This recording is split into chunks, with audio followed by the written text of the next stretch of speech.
दोस्तों, मैं आपके लिए एक धमाकेदार मूवी लेकर आया हूँ। अगर आप 2001 या उससे पहले के होते, तो शायद आप उस जमाने की सबसे दमदार सुपरहिट मूवी जॉन रैम्बो को देख चुके होते। तो चलिए, बिना किसी देरी के कहानी शुरू करते हैं। कहानी की शुरुआत एक धमाके से होती है, जिससे एक चट्टान का हिस्सा टूटकर गिर जाता है। चिलचिलाती धूप में एक खदान में कैदी बड़े-बड़े पत्थर तोड़ रहे होते हैं। उन्हीं में से एक था जॉन रैम्बो, जिससे अपना हथौड़ा चलाना बंद करने को कहा जाता है, क्योंकि उससे कोई मिलने आया हुआ था। स्पेशल फोर्सेस का यह एक्स सोल्जर, जो जेल की कड़ी मेहनत से और भी स्ट्रांग हो गया है, अपना औजार नीचे रखता है और तार की बाउंड्री के पास इंतजार कर रहे गार्ड के पीछे चल देता है। वहाँ एक पुराना और जाना पहचाना चेहरा कर्नल ट्राउटमैन था। जॉन रैम्बो ने वियतनाम युद्ध में ट्राउटमैन के अंडर ही काम किया था। बाद में उसने मौत की सजा से बचने के लिए खुद को ऑफिसर्स के सामने सरेंडर कर दिया था। ट्राउटमैन लंबे समय से अपने इस सोल्जर को जेल से बाहर निकालने का मौका ढूंढ रहा था, और वो मौका आखिरकार आ ही गया था। कर्नल ट्राउटमैन गार्ड से उन दोनों को कुछ पल अकेले छोड़ने के लिए कहते हैं और रैम्बो को समझाते हैं कि सरकार को फिर से उसकी मदद चाहिए। वो कहते हैं, जॉन, मैंने तुमसे कहा था कि जब भी मौका मिलेगा मैं तुम्हारी मदद करूंगा। वो बताते हैं कि वियतनाम में अभी भी अमेरिका के युद्ध के कुछ प्रिजनर्स पीछे छूट गए हैं। उन्हें उसी कैंप में रखा गया है जहाँ से जॉन रैम्बो कभी भाग कर निकला था। उस जंगल के इलाके को रैम्बो से बेहतर कोई नहीं जानता, और इस मिशन को केवल वही अंजाम दे सकता है। उसका काम दुश्मन के इलाके में घुसपैठ करना है और यह पता करना है कि क्या उनका कोई आदमी अभी भी जिंदा है।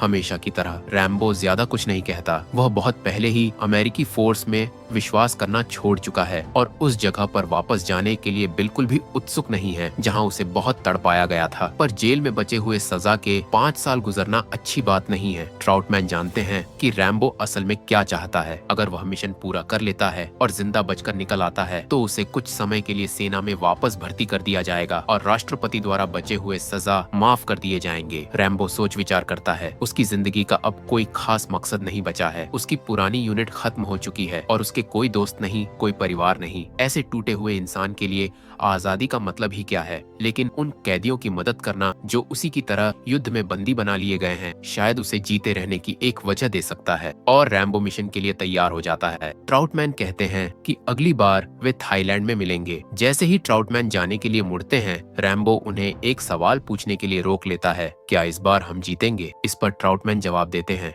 इस बार यह सिर्फ तुम पर निर्भर करता है। इसके बाद जल्द ही रैम्बो को हवाई जहाज से थाईलैंड में एक अमेरिकी मिलिट्री बेस पर लाया जाता है। हेलीपैड पर उसकी मुलाकात एरिक्सन नाम के एक फ्रैंक आदमी से होती है, जो कहता है कि रैम्बो के साथ काम करना उसके लिए सम्मान की बात है। वे दोनों अंदर जाते हैं और कर्नल ट्राउटमैन और मार्शल मर्डोक से मिलते हैं। मर्डोक रैम्बो को ऊपर से नीचे तक देखता है। रैम्बो का रिकॉर्ड और मेडल्स बहुत शानदार हैं, लेकिन पुलिस के साथ जो कुछ हुआ उसके बाद क्या रैम्बो आदेशों का पालन करेगा? और फिर भरोसा बनाने के लिए मर्डोक कहता है कि उसने भी वियतनाम युद्ध में हिस्सा लिया था। वह अपनी बटालियन का नंबर बताता है और कहता है कि उसने वहां अपने कई अच्छे आदमी खो दिए थे। खुफिया जानकारी के मुताबिक लगभग 2500 अमेरिकी सैनिक अभी भी युद्ध के दौरान लापता हैं। उनके परिवार जवाब मांग रहे हैं कि वे जिंदा हैं या नहीं। रैम्बो का मिशन साफ है। उसे सिर्फ चुपके से दुश्मन के बेस में घुसना और वहां बंदी बनाए गए अमेरिकी युद्ध बंदियों का फोटोज लेना है। उसे सख्त आदेश दिया गया है कि वह किसी भी तरह की लड़ाई से दूर रहे, सिर्फ फोटोज क्लिक करे। उसे किसी भी हालत में दुश्मन से भिड़ना नहीं है, क्योंकि राजनीतिक माहौल बदल गया है और मिलिट्री को वहां कार्रवाई करके बंदियों को रेस्क्यू करने के लिए एक ठोस सबूत की जरूरत है। अगर रैम्बो सबूत ले आता है, तो कर्नल ट्राउटमैन की टीम को कैदियों को बचाने के लिए भेजा जाएगा, पर उसके साथ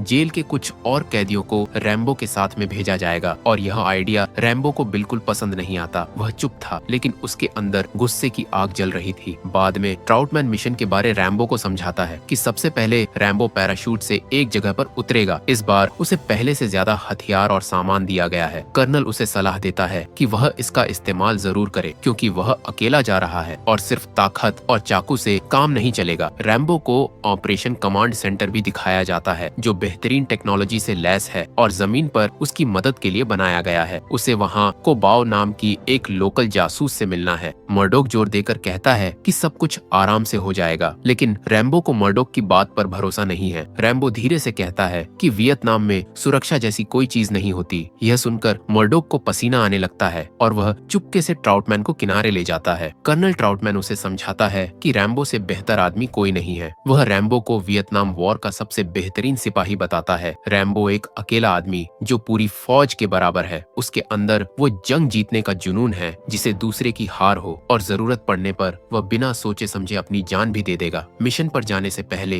रैम्बो अपना पर्सनल चाकू तेज करता है, अपनी बंदूक को लोड करता है और एक्सप्लोसिव एरो पैक करता है, और ट्राउटमैन उसे गुड लक विश करता है। रैम्बो के पास मिशन पूरा करने के लिए सिर्फ 36 घंटे हैं, जिसके बाद उसे वापस आने वाली लोकेशन पर पहुंचना है। जाने से ठीक पहले रैम्बो चुपके से ट्राउटमैन को बताता है कि मर्डोक ने झूठ बोला था। उसकी बताई हुई मिलिट्री यूनिट बिल्कुल अलग इलाके में तैनात थी। रैम्बो यह क्लियर कर देता है कि उसे सिर्फ कर्नल पर भरोसा है, किसी और के ऑर्डर्स मानना उसके बस की बात नहीं। एरिक्सन प्लेन को आसमान में ले जाता है, जबकि मर्डोक और ट्राउटमैन जमीन से उसे देखते हैं। मर्डोक धीरे से कहता है कि रैम्बो को शायद कोई कैदी नहीं मिलेगा। इस मिशन का असली मकसद जनता को शांत करना है, न कि सैनिकों को बचाना। लेकिन रैम्बो उन्हें गलत साबित करने पर तुला हुआ है। जब कूदने का समय आता है तो रैम्बो रात के अंधेरे में पैराशूट पहनकर छलांग लगा देता है, लेकिन उसका महंगा पैराशूट तुरंत धोखा दे जाता है। उसका पैराशूट प्लेन में अटक जाता है और वह प्लेन के पीछे लटकने लगता है। वह प्लेन के इंजन में खींचे जाने से बस कुछ ही सेकंड दूर होता है। यह देखकर मर्डोक घबरा जाता है और मिशन को रद्द करने की कोशिश करता है, लेकिन रैम्बो अपनी छुरी से खुद को आजाद कर लेता है, जिससे उसका भारी बैग और लगभग सारा सामान जंगल में गिरकर खो जाता है। फिर भी वह खुद को प्लेन से अलग करने में कामयाब हो जाता है और अंधेरे में नीचे गिर जाता है। अब रैम्बो का कोई अता पता नहीं था। मर्डोक रैम्बो को 36 घंटा बाद वापस लाने के प्लान को रद्द करने पर जोर देता है, लेकिन ट्राउटमैन उसे असली प्लान पर बने रहने और रैम्बो को वापस लाने का फिक्स्ड लोकेशन पर इंतजार करने के लिए मना लेता है। इस बीच रैम्बो जमीन पर पहुंचता है और आगे बढ़ना शुरू कर देता है। उसके पास सामान बहुत कम था, लेकिन इरादे बहुत मजबूत थे। सिर्फ अपनी छुरियों, एक धनुष और कुछ तीरों के साथ वह दुश्मन के इलाके में और अंदर तक घुस जाता है। रैम्बो जंगल में तेजी से आगे बढ़ता है, टहनियों के नीचे से फिसलता हुआ, सांपों से बचता हुआ और अपने कंपास के सहारे चलता रहता है। वह मिलने की तय जगह पर पहुंचता है और उसे वियतनाम की ट्रेडिशनल टोपी पहने एक इंसान दिखाई देता है। सावधानी बरतते हुए वह चुपके से उस इंसान को हॉस्टेज बना लेता है। तभी उसे एहसास होता है कि वह एक लेडी है। वह कोबाओ थी, एक लोकल एजेंट जिससे उसे मिलने के लिए कहा गया था। वह उसे नदी किनारे ले जाती है और बताती है कि युद्ध बंदियों का कैंप बहुत समय से खाली है। इसका मतलब था कि जंगल में उसकी इतनी मुश्किल यात्रा बेकार गई। फिर भी एक और प्लान थी और वे समुद्री डाकुओं के एक अड्डे पर जाते हैं जो उन्हें पेट्रोलिंग करने वालों से छिपाने में मदद कर सकते थे। माहौल बहुत गर्म था, लेकिन पैसों का लेन देन आराम से हो गया। जल्द ही वे एक नाव में बैठकर नदी में आगे बढ़ने लगे। रैम्बो पूछता है कि डाकू सेना की पेट्रोलिंग बोट से कैसे निपटते हैं। जवाब में डाकुओं का सरदार एक रूसी रॉकेट लॉन्चर दिखाता है। What about patrol boats? Oh! 감사도! सफर के दौरान कोबाओ रैम्बो के पास्ट के बारे में पूछती है कि वह वियतनाम वापस क्यों आया। रैम्बो बताता है कि अमेरिका लौटने के बाद उसे एहसास हुआ कि युद्ध कभी खत्म ही नहीं हुआ, बस घर पर एक अलग तरह की लड़ाई थी। वह कहता है, कम से कम युद्ध में मुझे लगता है कि मैं आजाद हूँ। कोबाओ भी बताती है कि वह अपने पिता की जगह लेने के लिए खुफिया डिपार्टमेंट में शामिल हुई। वह मौत से भरी इस दुनिया से थक चुकी है और अमेरिका जाने का सपना देखती है, जहाँ वह शांति से रह सकती है। उसे हैरानी होती है कि रैम्बो क्यों बार बार यह खतरनाक जिंदगी चुनता है। रैम्बो साफ साफ कहता है कि उसकी कोई अहमियत नहीं है। अगर उसे किसी पार्टी में बुलाया जाए और वह न जाए तो किसी को फर्क भी नहीं पड़ता। कोबाओ अपने गले में पहने लकी चार्म को पकड़ती है तो रैम्बो उसे अपना लकी चार्म दिखाता है, उसकी लड़ाई वाली छुरी। उधर ट्राउटमैन उस जगह जाना चाहता है जहाँ से रैम्बो को वापस लाना था, इस उम्मीद में कि रैम्बो वहाँ पहुँच जाएगा। मर्डोक उसे रोकने की कोशिश करता है। उसे रैम्बो की जान की कोई परवाह नहीं थी, लेकिन ट्राउटमैन जिद पर अड़ा रहता है और आखिरकार ट्राउटमैन को आगे बढ़ने की इजाजत मिल जाती है। रात होने पर रैम्बो और कोबाओ कैंप पहुंचते हैं। सब कुछ शांत और वीरान लग रहा था। वे सावधानी से अंदर जाते हैं और देखते हैं कि एक औरत गार्ड से मिलने आई है। रैम्बो कैंप में चुपके से घुसने के लिए अपना धनुष तैयार करता है। कोबाओ उसे रोकती है और याद दिलाती है कि उसे सिर्फ फोटोज लेने का ऑर्डर्स है, लेकिन रैम्बो को ऑर्डर्स की परवाह नहीं थी। वह तार की फेंस काटकर झोपड़ियों के अंधेरे में छिप जाता है। कैंप खाली लग रहा था, लेकिन वह आगे बढ़ता रहा। एक छोटी नदी पार करते ही उसे एक पिंजरे से हल्की कराहने की आवाजें सुनाई देती हैं। अंदर उसे अमेरिकी युद्धबंदी मिलते हैं, जो एक गंदे से कमरे में ठूंस दिए गए थे। वे बीमार और भूखे थे और जमीन पर चूहे रेंग रहे थे। बाहर रैम्बो को बैंक्स नाम का एक सोल्जर मिलता है, जिसे एक पेड़ से पुतले की तरह बांधा गया था। रैम्बो उसे आजाद करता है। वे एक पुल पर गार्ड से बचकर निकल ही रहे थे कि एक वियतनामी सैनिक सीधा उनके सामने आ जाता है। रैम्बो चुपके से एक चाकू फेंक कर मारता है और उसे खत्म कर देता है। दूसरा गार्ड टॉर्च जलाता है, लेकिन रैम्बो उसे भी तीर से मार गिराता है। कोबाओ भी लगभग पकड़ी ही जाने वाली थी, लेकिन जो उसे पकड़ने वाला था उसे मदद के लिए चिल्लाने का मौका तक नहीं मिलता। रैम्बो के तीर से एक और गार्ड मारा जाता है। तीनों एक साथ कैंप से भाग निकलते हैं और रैम्बो बाकी कैदियों को छुड़ाने के लिए वापस आने का वादा करता है। अगली सुबह वियतनामी सैनिकों को लाशें मिलती हैं और वे भागे हुए लोगों का पीछा करना शुरू कर देते हैं। बैंक्स इतना कमजोर हो चुका है कि वो आगे नहीं चल पाता, इसलिए वे आराम करने के लिए रुक जाते हैं। वह रैम्बो को बताता है कि तुम बिल्कुल सही समय पर आए। कैदियों को लगातार एक जगह से दूसरी जगह ले जाया जाता है और उनसे बहुत ज्यादा मेहनत करवाई जाती है। लेकिन जब रैम्बो यह बताता है कि युद्ध को ऑफिशियली तौर पर खत्म हुए 10 साल बीत चुके हैं, तो बैंक्स हैरान रह जाता है। उनमें से किसी को नहीं पता था कि इतना लंबा समय बीत चुका है। वे नदी तक पहुंचते हैं और समुद्री डाकुओं की नाव पर चढ़ जाते हैं। उन्हें बचाने के लिए आने वाली जगह एक्सट्रैक्शन पॉइंट सिर्फ 2 किलोमीटर दूर थी, जहां ट्रॉटमैन और एरिक्सन पहले से ही रास्ते में थे। लेकिन वियतनामी सेना उनका एक मैसेज बीच में ही पकड़ लेती है और उन्हें रोकने के लिए एक पेट्रोलिंग बोट भेज देती है। जैसे ही पानी पर पेट्रोलिंग बोट दिखाई देती है, समुद्री डाकू उन्हें धोखा दे देते हैं और वे इनाम पाने के लिए रैम्बो के हथियार छीन लेते हैं ताकि उन्हें पकड़वा सके। लेकिन रैम्बो बहुत तेजी दिखाता है। अपने छिपाए हुए खंजर का इस्तेमाल करके वह एक डाकू को मारता है, एक राइफल छीनता है और सभी गद्दारों को खत्म कर देता है। वह दूसरों को नाव से पानी में कूदने के लिए कहता है। ठीक उसी समय पास आ रही पेट्रोलिंग बोट से बिन बारिश गोलियों का बरसात होने लगता है। रैम्बो मौत को चकमा देकर नाव के डेक पर पहुंचता है। वह तुरंत एक रूसी रॉकेट लॉन्चर चलाता है, जिससे नाव में आग लग जाती है। लेकिन आग लगने के बाद भी नाव उनकी तरफ बढ़ती रहती है। एक आखिरी डाकू रैम्बो को गला दबाकर पकड़ लेता है, लेकिन रैम्बो अपने चाकू से बच निकलता है और नाव के टकराने से कुछ सेकंड पहले ही पानी में कूद जाता है। किनारे पर वह दूसरों से मिलता है और सब जंगल में भाग जाते हैं। जब वे उस जगह पहुंचते हैं जहां से उन्हें हेलीकॉप्टर लेने आने वाला था, तो रैम्बो कोबाओ को अलविदा कहता है। वह रैम्बो से कहती है कि वह खुद को बेकार न समझे। तभी दुश्मन उन्हें देख लेते हैं और मोर्टार से हमला शुरू कर देते हैं। ऊपर हेलीकॉप्टर में ट्राउटमैन और एरिक्सन आखिरकार उन्हें देख लेते हैं। रैम्बो पागलों की तरह हाथ हिलाता है, लेकिन कमांड सेंटर में मर्डोक को पता चलता है कि रैम्बो को एक जिंदा युद्धबंदी मिल गया है। यह सुनते ही उसके चेहरे पर घबराहट छा जाती है। वह सबको कमरे से बाहर निकालकर दरवाजा बंद कर देता है और एरिक्सन को मिशन रद्द करके तुरंत बेस पर लौटने का आदेश देता है। ट्राउटमैन विरोध करता है, लेकिन सैनिक उस पर बंदूक तान देते हैं। वह बेसहारा होकर देखता है कि हेलीकॉप्टर वापस मुड़ जाता है और गायब हो जाता है। जमीन पर रैम्बो देखता है कि हेलीकॉप्टर उसे छोड़कर चला गया है। दुश्मन सैनिक उन्हें घेर लेते हैं और रैम्बो और बैंक्स को पकड़ लेते हैं। और को बाव जंगल से यह सब देखती रह जाती है। बेस पर वापस ट्राउटमैन गुस्से में मर्डोक पर चिल्लाता है और उसे गद्दार कहता है।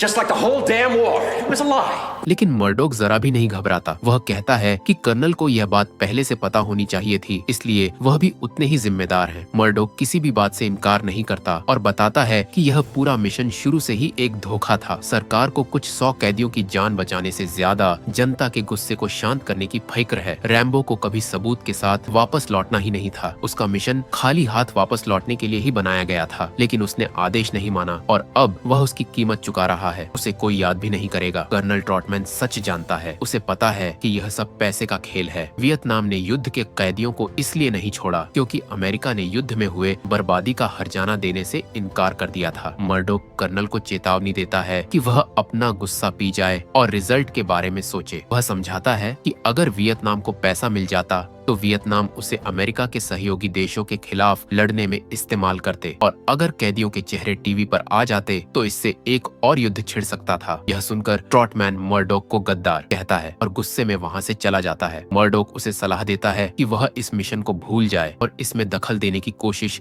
न करे, वरना यह एक बहुत बड़ी गलती होगी। इस पर कर्नल शांति से जवाब देता है, सबसे बड़ी गलती तो पहले ही हो चुकी है। जब मर्डोक पूछता है कि वह क्या है तो ट्रॉटमैन बस एक शब्द कहता है, रैम्बो। इस बीच रैम्बो को बहुत टॉर्चर किया जा रहा था। उसे गर्दन तक एक गंदे गड्ढे में दबा दिया गया था। उसका शरीर झोंकों से ढका हुआ था और उसके हाथों में लोहे की हथकड़ियां थीं। बैंक्स को दूसरे कैदियों के साथ एक पिंजरे में फेंक दिया गया था। जल्द ही कैंप में एक सोवियत हेलीकॉप्टर उतरा जिसमें लेफ्टिनेंट कर्नल पोदोव्स्की था। उसने रैम्बो को साफ करके पूछताछ के लिए लाने का आदेश दिया। दर्द के बावजूद रैम्बो चुप रहा। पोदोव्स्की ने सार्जेंट ट्यूशन का परिचय कराया और फिर रैम्बो का लड़ाकू चाकू गर्म कोयलों में डाल दिया। अच्छा अफसर बनने का नाटक करते हुए पोदोव्स्की ने प्यार से रैम्बो से कहा कि वह अपने बड़े ऑफिसर से संपर्क करे और उन्हें चेतावनी दे। चेतावनी यह थी कि भविष्य में जासूसी करने की कोई भी कोशिश अमेरिकियों के लिए बहुत बुरी होगी। रैम्बो ने गुस्से में उसके मुंह पर थूककर मना कर दिया।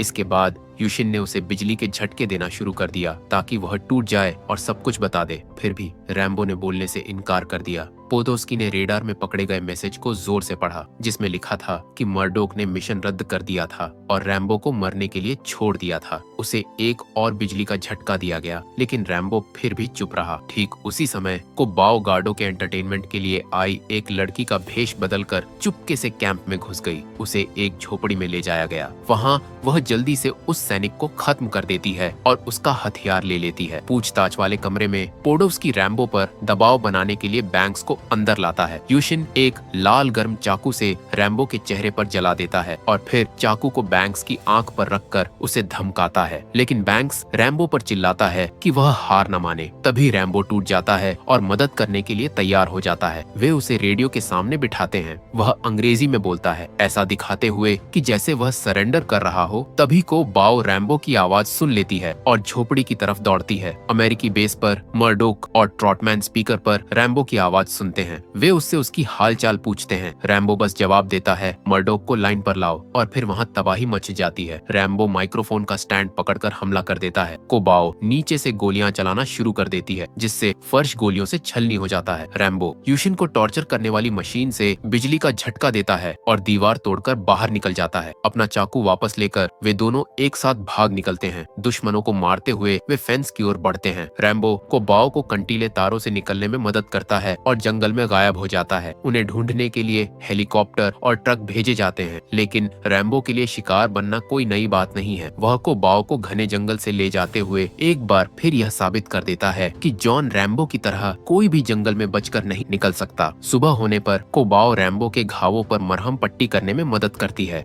रैम्बो कोबाओ का शुक्रिया अदा करता है। I won't forget it. Thanks. अब उसका प्लान थाईलैंड की सीमा पार करके घर लौटने की है। कोबाओ उससे उसे अमेरिका ले जाने की विनती करती है और वे एक दूसरे को किस करते हैं, लेकिन इससे पहले कि वे दूर जा पाते वे एक ट्रैप में फंस जाते हैं। पेड़ों के बीच से गोलियों की बौछार होती है और कोबाओ को गोली लग जाती है। रैम्बो गुस्से में हमलावरों को मार गिराता है, लेकिन उनमें से एक भाग जाता है। वह लड़की को बचाने की कोशिश करता है, लेकिन वह उसकी बाहों में दम तोड़ देती है। उधर बेस पर ट्राउटमैन फिर से एक रेस्क्यू मिशन की मांग करता है, लेकिन मर्डोक मना कर देता है और ट्राउटमैन को गिरफ्तार करवा देता है। इस बीच जंगल में रैम्बो कोबाओ का लॉकेट अपने गले में बांधता है और उसे पेड़ों के नीचे दफना देता है। अब वह सिर्फ कैदियों को छुड़ाने के लिए नहीं लड़ रहा है, अब यह लड़ाई पर्सनल हो गई है। वियतनामी और सोवियत सैनिक उसे ढूंढते रहते हैं, लेकिन रैम्बो एक भूत की तरह गायब हो जाता है। वह झाड़ियों में, पानी के नीचे और कीचड़ में छिपकर दुश्मनों पर हमला करता है। सिर्फ अपने चाकू और धनुष का उपयोग करके वह एक खामोश शिकारी बन जाता है। वह दुश्मनों को जाल में फंसाता है, एक्सप्लोसिव क्रॉसबो से उन्हें मारता है और एक एक करके सबको खत्म कर देता है। आखिरकार वह उस आदमी को ढूंढ निकालता है जिसने कोबाओ को मारा था। एक ही तीर से उसका शरीर आग के गोले में फट जाता है। तभी यूशिन एक हेलीकॉप्टर में वापस आता है और बम गिराता है, लेकिन रैम्बो एक झील में कूदकर बच जाता है। जब हेलीकॉप्टर नीचे आता है तो रैम्बो पानी से निकलकर उस पर चढ़ जाता है। वह यूशिन और पायलट से लड़कर उन्हें हेलीकॉप्टर से बाहर फेंक देता है। अब हेलीकॉप्टर पर कब्जा करके वह कैदियों के कैंप पहुंचता है। वह बम और गोलियों से पूरे कैंप को तबाह कर देता है। जमीन पर उतरकर वह बाकी गार्डों को भी मार देता है और सभी कैदियों को आजाद करा लेता है। वह बचे हुए अमेरिकी सैनिकों के साथ हेलीकॉप्टर में उड़ान भरता है, लेकिन लड़ाई अभी खत्म नहीं हुई है। कर्नल पोदोव्स्की एक दूसरे लड़ाकू हेलीकॉप्टर में उनका पीछा करना शुरू कर देता है और उन पर अंधाधुंध गोलियां बरसाता है। रैम्बो पास के एक गांव में अपने हेलीकॉप्टर को क्रैश होने से बचाने की पूरी कोशिश कर रहा है। तभी दुश्मन का एक सीधा हमला उसके हेलीकॉप्टर को बुरी तरह नुकसान पहुंचाता है। जैसे तैसे रैम्बो डोवास्की धीरे धीरे पास आता है। वह रैम्बो को कंट्रोल्स पर बेहोश पड़ा हुआ देखता है। यह सोचकर कि खेल खत्म हो गया, वह आखिरी हमला करने की तैयारी करता है, लेकिन तभी अचानक रैम्बो उठता है और एक रॉकेट लॉन्चर दाग देता है। दुश्मन का हेलीकॉप्टर एक आग के गोले में तब्दील होकर फट जाता है और उसके जलते हुए टुकड़े पूरे जंगल में बरसने लगते हैं। रैम्बो अपने टूटे हुए हेलीकॉप्टर को हवा में रखने के लिए जूझता है और उसे जबरदस्ती बेस की तरफ वापस ले जाता है। वह रेडियो पर मदद के लिए पुकारता है। Lone Wolf calling Wolf Den, over.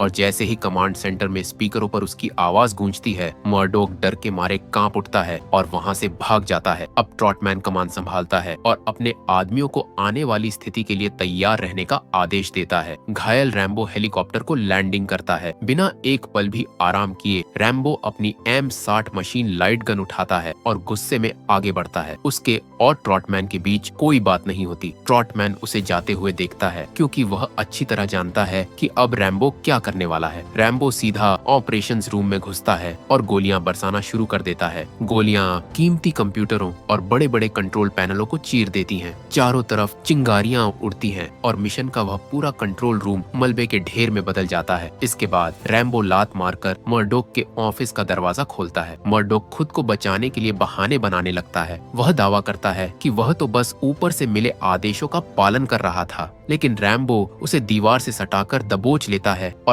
अपना चाकू उसकी गर्दन पर रख देता है। रैम्बो का हाथ कांप रहा है, लेकिन डर से नहीं बल्कि अपने गुस्से को काबू में रखने की वजह से। उसे लगता है कि इस आदमी को जान से मार देना सही होगा, लेकिन इससे कुछ भी ठीक नहीं होगा। इसके बजाय रैम्बो मर्डोक की आंखों में आंखें डालकर गुर्राते हुए कहता है कि अभी भी कई अमेरिकी सैनिक दुश्मन की जेलों में सड़ रहे हैं। उसे कोई माफी नहीं चाहिए, उसे एक्शन चाहिए। वह मर्डोक से मांग करता है कि इससे पहले कि दूसरे सैनिकों के लिए बहुत देर हो जाए, वह उन्हें बचाने के लिए कुछ करे। बाहर मेडिकल टीम बचाए गए युद्धबंदियों का इलाज कर रही होती है। कर्नल ट्रॉटमैन रैम्बो से मिलता है और पूछता है अब आगे क्या। वह कहता है कि देश वापस जाकर सरकार शायद उसे एक और मेडल देगी, लेकिन रैम्बो कहता है कि वो मेडल उसके नहीं है, बल्कि उन सैनिकों के हैं जिन्हें उसने बचाया है। वह फैसला करता है कि वह वापस नहीं जा रहा है। वह यहीं एशिया में रहकर यह समझने की कोशिश करेगा कि अब वह असल में है कौन। ट्रॉटमैन उससे घर वापस चलने की जिद करता है, लेकिन रैम्बो बस सामने देखता रहता है। वह कहता है कि जब वियतनाम में उसके फौजी भाई मारे गए तो उसका भी एक हिस्सा उनके साथ ही मर गया। अब देश में उसके लिए कुछ नहीं बचा। कर्नल पूछता है कि क्या रैम्बो इन सब के लिए अपने देश अमेरिका को दोष देता है। रैम्बो नहीं में सिर हिलाता है। वह कहता है कि वह आज भी एक पल सोचे बिना अपने देश के लिए जान दे देगा। उसे हमेशा से सिर्फ एक ही चीज चाहिए थी जो हर सैनिक को चाहिए होती है, इज्जत और अपनेपन का एहसास। वह बस यह महसूस करना चाहता था कि उसकी कुर्बानी का कोई मतलब था। वह कहता है लेकिन यह